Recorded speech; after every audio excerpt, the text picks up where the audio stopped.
toujours fait des spectacles. Moi, à 4 ans, j'avais construit un cirque avec des petits personnages, avec des petits feux d'artifice, et j'ai invité 3 personnes à venir voir ce spectacle. Et puis, 30 ans plus tard, ou 40 ans plus tard, je fais un peu la même chose.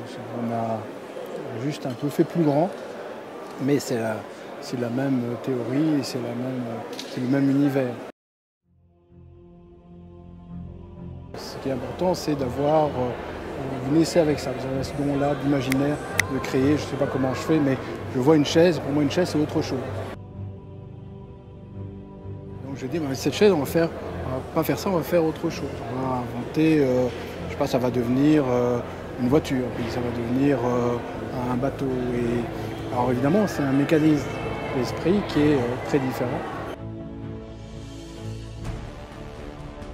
Franco ne fait pas tellement de spectacles extérieurs, il fait surtout des spectacles intérieurs. Moi, je fais des spectacles extérieurs.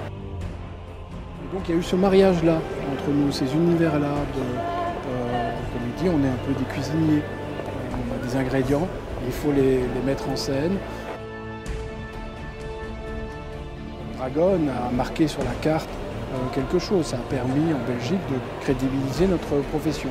Tout d'un coup, c'est devenu sérieux. On n'était pas que des saltimbanques, on était des gens qui faisaient des spectacles sérieux, même si c'est de l'amusement, de l'émotion.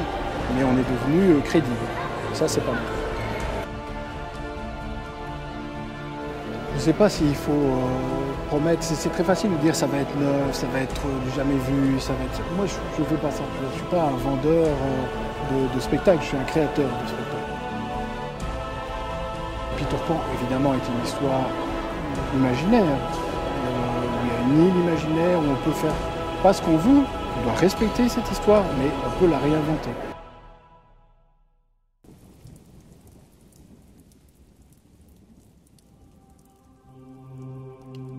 Quand je lui ai dit, par exemple, on va faire Peter Pan pour tout le monde, c'est une petite maison, c'est dans la forêt, c'est l'île et tout.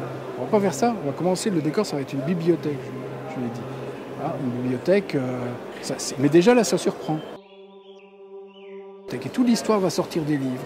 Parce qu'en fait, c'est l'écriture, et vous avez des livres, mais les livres vont se transformer. Ça va devenir la caverne des pirates, ça va devenir l'île magique. Et tout ça va changer. Mais au départ, il faut qu'il accepte que ça soit une bibliothèque.